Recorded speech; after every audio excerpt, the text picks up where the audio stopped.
Hi, and welcome to Integrative Wisdom Elder Care Coaching and Consulting. My name is Verna Fisher. And today I thought I would talk a little bit about what is an elder?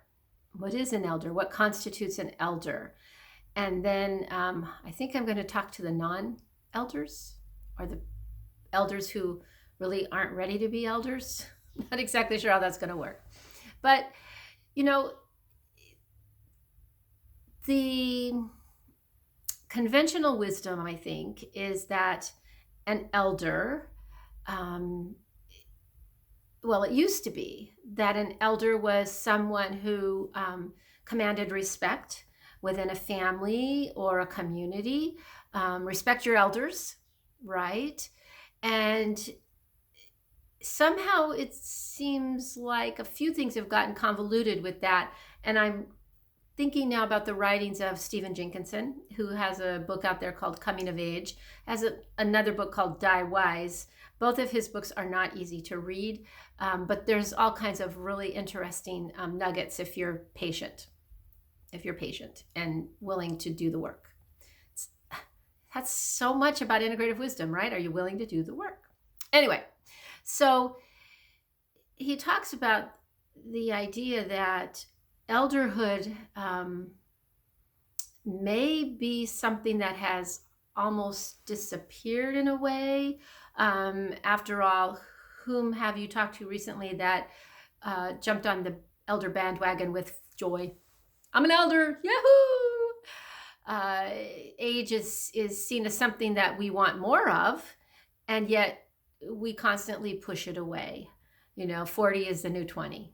So 60 is the new, I don't know, whatever. And so for us to be thinking about what is it that makes an elder, if respect our elders is important, only because it's a number, or was it supposed to be because the elders carried with them the wisdom and knowledge of centuries, that they were the keepers of better ways to be in the world? And I'm not sure we do have that anymore. I'm not sure we do look to our elders for wisdom and follow the elders' wisdom or their lead. We seem to be much more, let's move towards the future. Those old fogies don't know what they're talking about. So I thought, well, okay, those of us, I'm an elder. Dang, I'm an elder. But when you have family members that are, 25 years older than you and they're still living, you may not yet feel like an elder, really, right? So, but what I've observed before I go into this idea of what those who aren't elders yet, what you would want it to look like, your elderhood, just take a minute to think about the changes that have happened to our elders. And now I'm not speaking so much about myself right now, but my mother's generation, and she is still living. But think about all of the changes that someone who is in their 80s and beyond have seen. And something as fundamental as religion and school and career and work, technology. Whoa, what changes have been wrought during those decades. And those changes are profound. They work at the very heart of who we are, right? As individuals and as a society. Add to that there are so many of us who have come from other cultures into what I'm speaking here in the United States. Changes there. In my hospice work, it was very heart-wrenching when someone who came from another country was dying here and they missed home. Man, I hadn't thought about that for a while. It kind of gets to me right now. They wanted to be home and they couldn't. And so all of those major factors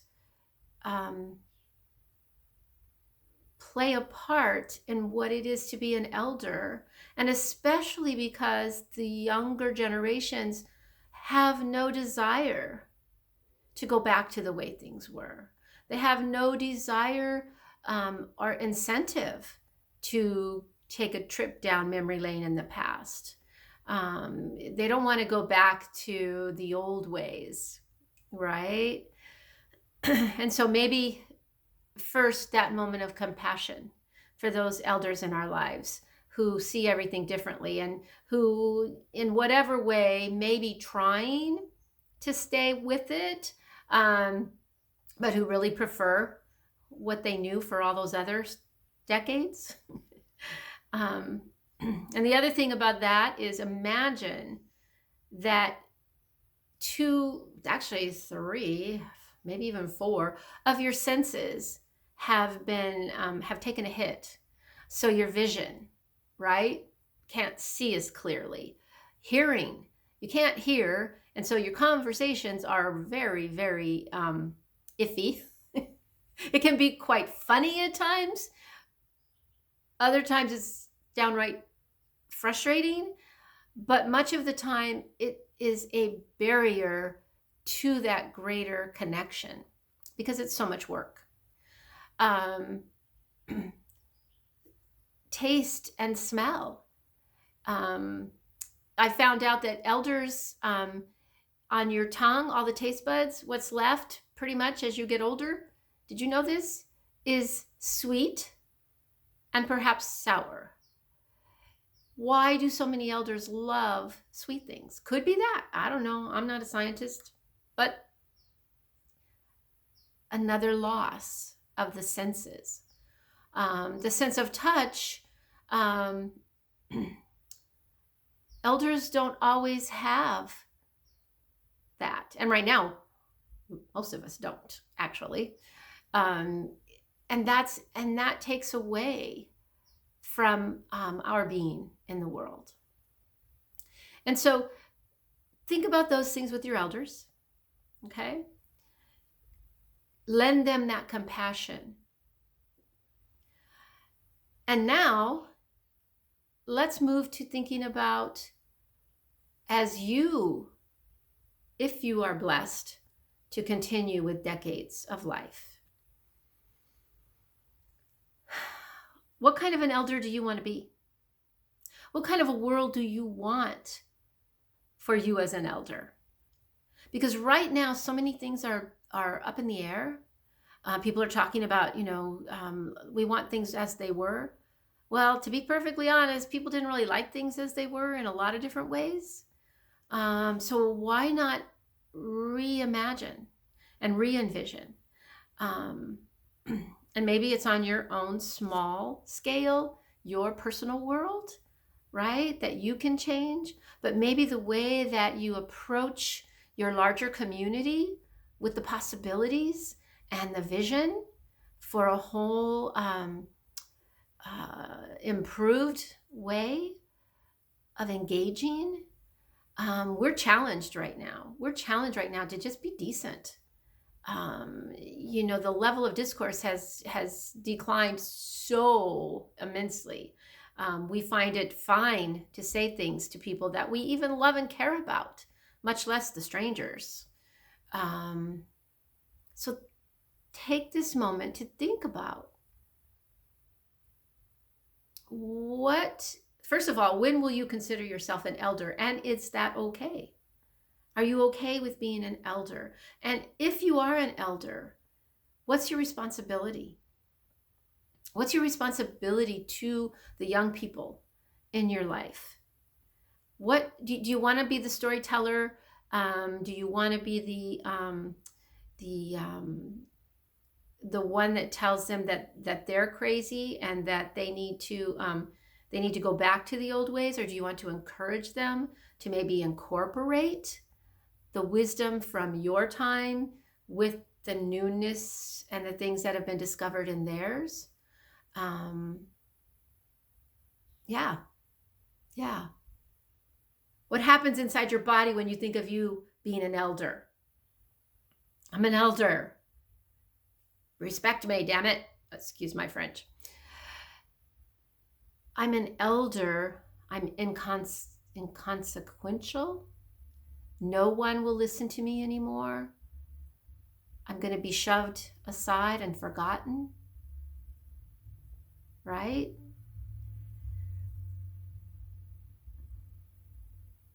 What kind of an elder do you want to be? What kind of an elder will those generations coming after you allow you to be? It's important. There are these legacies. It's not just the memories, right? The wisdom of trial and error, of trying things out, of realizing that, if I make a mistake, it's not the end of the world. If I don't follow the advice that everyone gave me because I needed to follow my heart, and I took a bumpy road, and yet out of that bumpy road, I learned so much, right? I learned so much. And so as an elder, now can I encourage others if they're fearful, if they're afraid, if they are afraid of making that mistake, if it indeed it would be a mistake, who knows? I mean, things that I've done in my life that I've learned from have made me who I am today. And so I'm grateful. I'm grateful. And so there we are. That is this week's elder care coaching and consulting video. That challenge. Are you willing to be an elder, and what kind of an elder do you want to be? And then maybe before you get there, looking at the elders that are in your life now, whether or not they've actually risen to the occasion of bringing their wisdom, or whether they're maybe crotchety, who knows? Giving them love. And even though you might not feel they've earned your respect, there are those who believe that because they have suffered the slings and arrows of the decisions and choices of elders. Maybe just giving them that compassion. And for those who do exhibit wisdom, who do offer you that those nuggets, thank them. All right, that's it for today, for this week. Again, as always, love you, and take care.